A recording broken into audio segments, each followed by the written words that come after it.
ये दिख रहा है गोल? जी जी। ये जो गोल होता है, बॉल होता है, इसमें कोई भी सेंटर नहीं होता है। हम्म, इसका बताओ, ये इसमें सेंटर कहां से होगा? सरफेस पे सेंटर कैसे आएगा? अच्छा देखें, अभी आप जो है ना, ये बॉल जो है उसका कोई सेंटर नहीं हो सकता, आप यही कह रहे सरफेस हैं ना? पे सेंटर कैसा होगा? सेंटर जो है वो तो अंदर के पॉइंट पे किधर हो सकता है, इसके अंदर। हम्म। ये ऊपर सरफेस पे कैसे सेंटर होगा? अच्छा सर्कल चलें, के ठीक है, सरफेस ओके, पे। फिलहाल तो मैं आपको इसका प्रूफ नहीं दे सकती कि सेंटर चीज में कोई भी सेंटर हो, तो उसमें आप एक पॉइंट किस तरह से किस तरह ले सकते हैं, ठीक है। लेकिन आप दुनिया के जियोलॉजिस्ट देख लें, ठीक है। अरे दीदी, मेरे को एक बात बताओ, अभी जियोलॉजिस्ट ये सब छोड़ दो, अभी बताओ, आपने बोला ना कि मक्का जो है वो सेंटर में, बोला ना। सरफेस पे, गोल चीज के सरफेस पे सेंटर कहाँ से आएगा? थोड़ा तो, अभी आपने क्या कहा कि आपको इतना शऊर है कि आप गलत और सही समझ सकती है, तो आपको इतना तो समझ में आना चाहिए, ये सरफेस पे कभी भी जो है वो सेंटर कोई पॉइंट नहीं हो सकता। अच्छा, तो ये जो वर्ल्ड मैप है ना, हेलो, हाँ ओके, वर्ल्ड मैप क्या?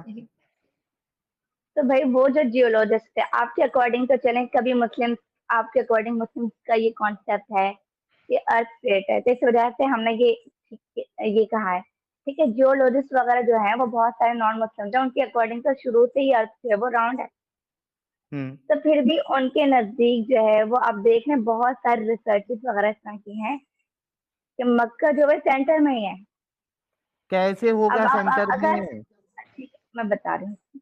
वो 2D मैप होता है, वो आपका फ्लैट उस पे मैप जो बनता है ना, उसमें आप बोल रही हैं। ये जो एक्चुअल अर्थ है, इसका कोई सेंटर पॉइंट नहीं हो सकता। ये देखो ना, ये आपकी आंखों के सामने जो दिख रहा है वो छोड़ के आप किसकी बात कर रही है?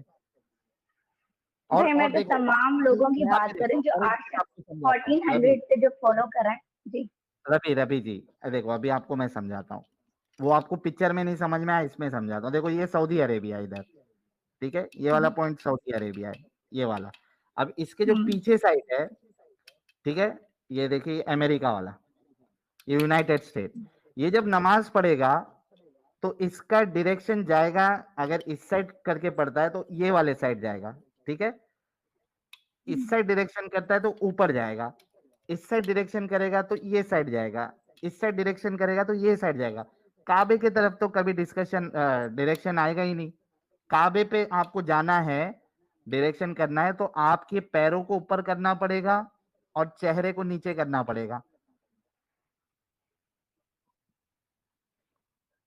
अच्छा, तो 1400 से जो हवा फॉलो में किया जा रहा ऐसा है वो आपको गलत है? हवा में नमाज पढ़नी पड़ेगी। देखो, ऐसा जब आप हवा में नमाज पढ़ोगे ना, तब जाके आप काबे को भाई फेस कर पाओगे। क्यों पढ़ना पड़ेगी हवा में नमाज?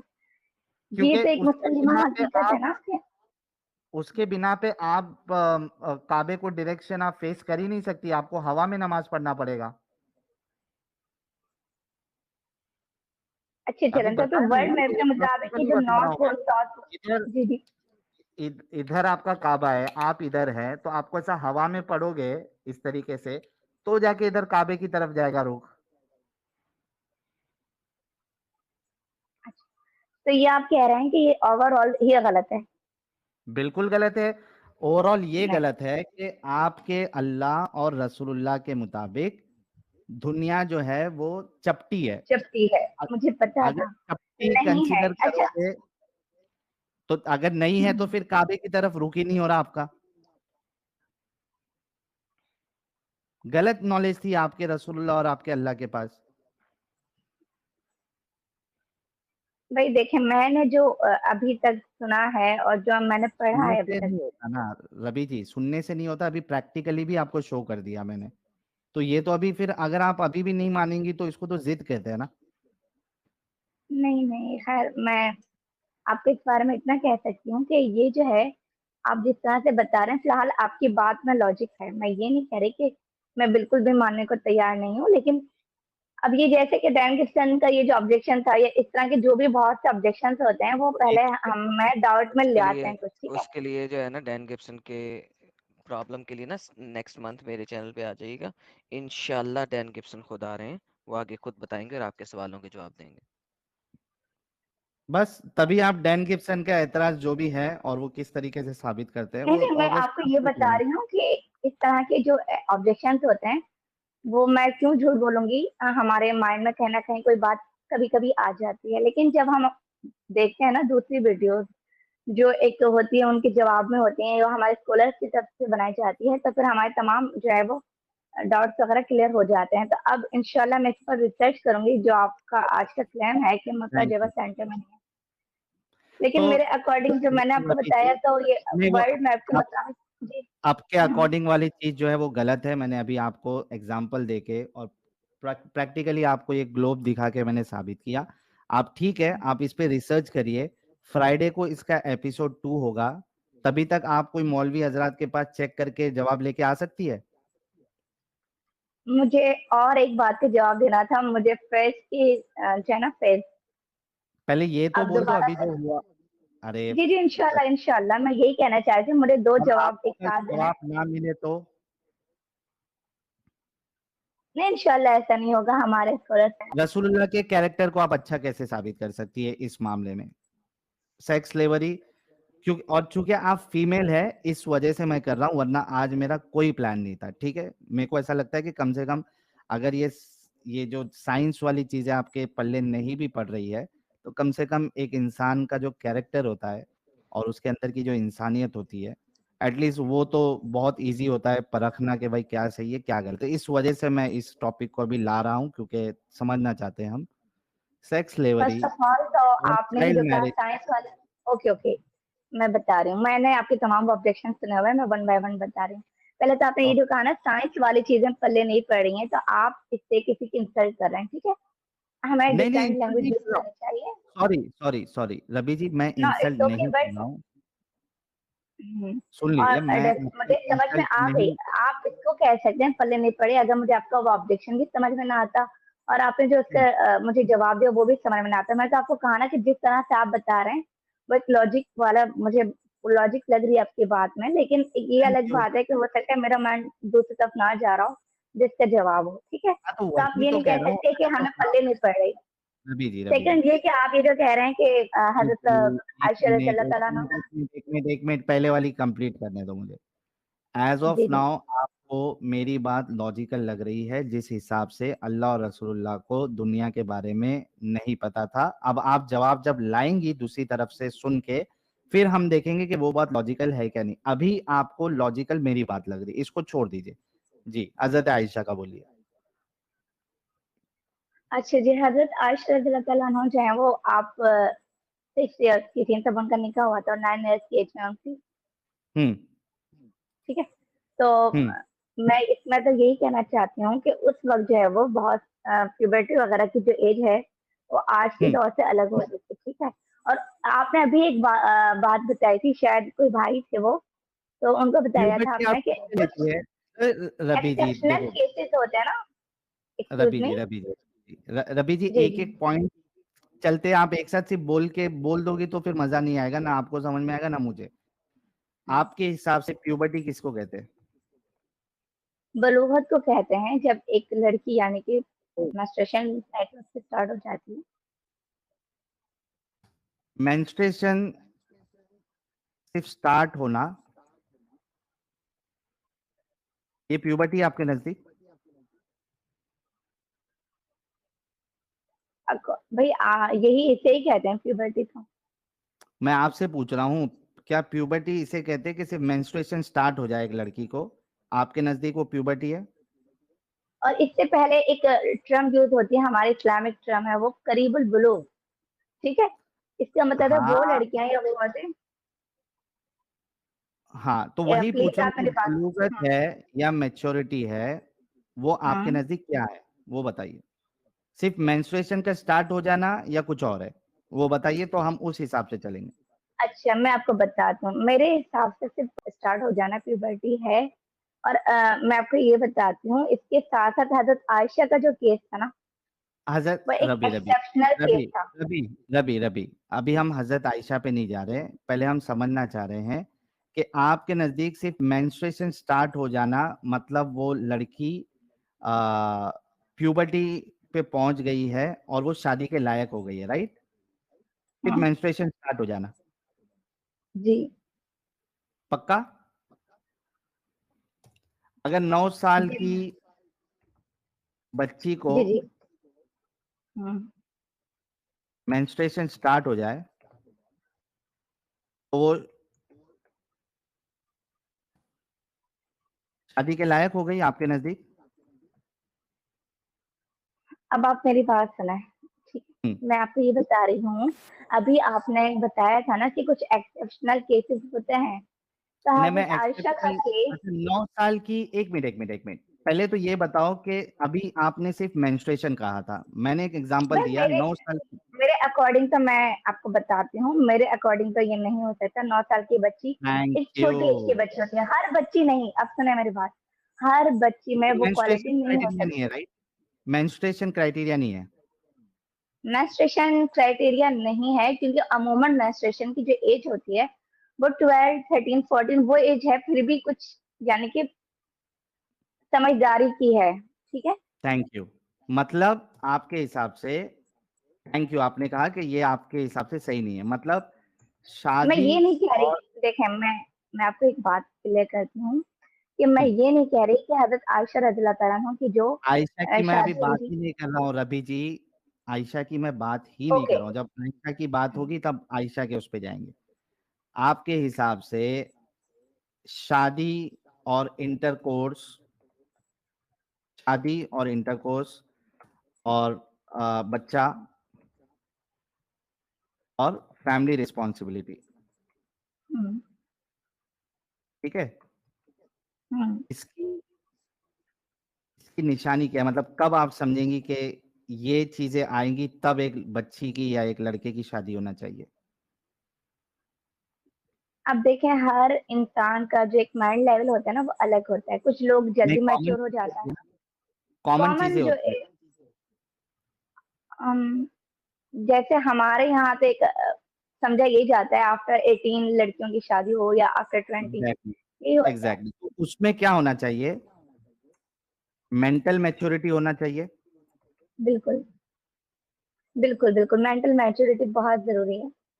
फिजिकली फिट होना चाहिए ताकि वो हम्म इंटरकोर्स भी झेल सके और उसके बाद प्रेगनेंसी हो जाए।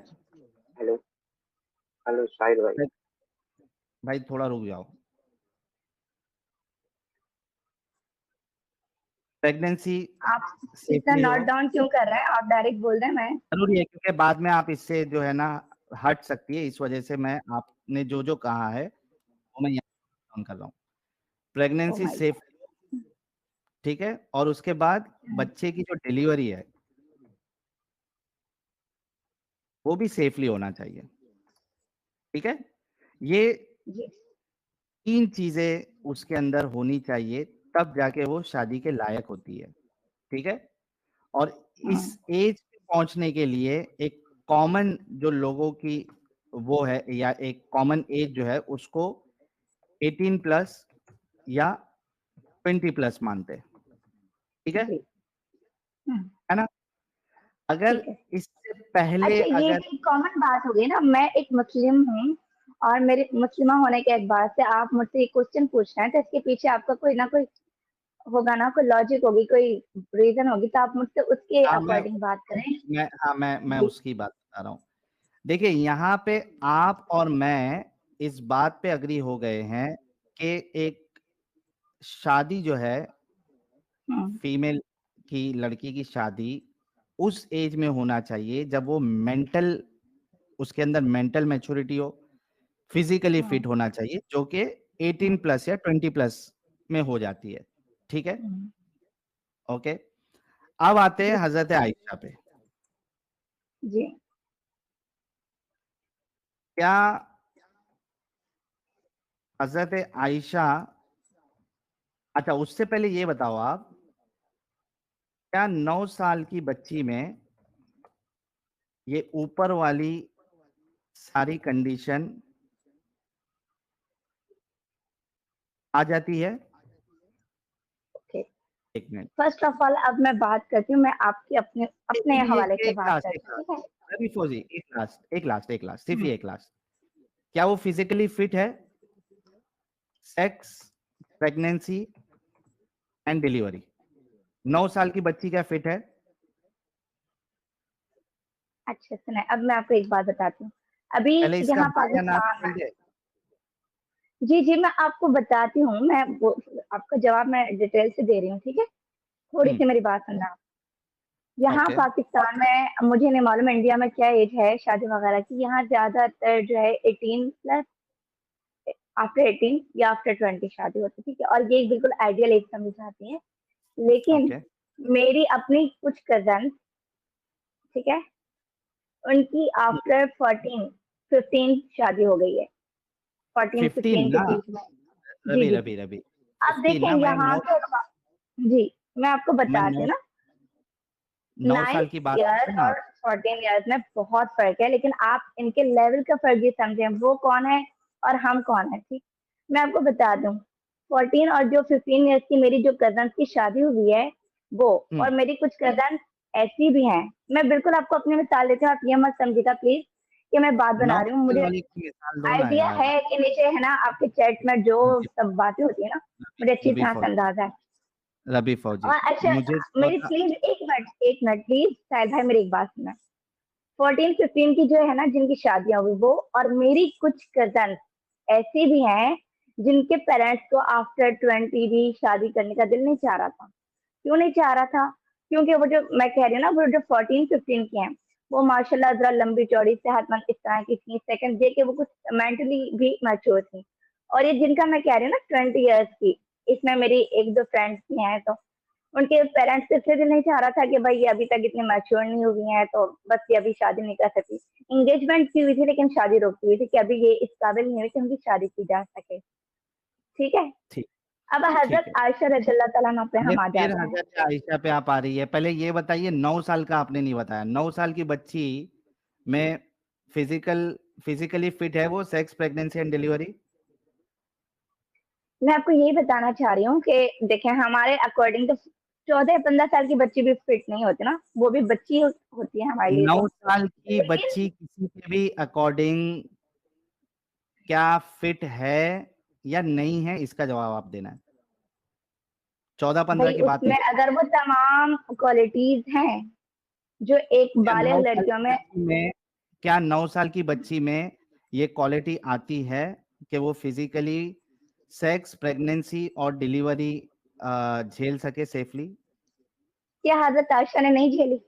अरे 9 यार, मैं हजरत आयशा पे नहीं आ रहा हूं, मैं अभी आपको हजरत आयशा के पास भी लेके जाऊंगा। पहले ये बोल दो, क्या 9 साल की बच्ची आपने अपने एरिया में किधर भी ये हम्म, देखा है कि यहाँ आमतौर नहीं पे हो सकता, जनरली? यहाँ नहीं हो सकता। हमारे जो आबो हवा है, हमारे जो आबो हवा अच्छा, में फर्क सऊदी है, में मैंने सुना है वहाँ की एक आबो हवा। मिनट, जी जी। एक मिनट, क्या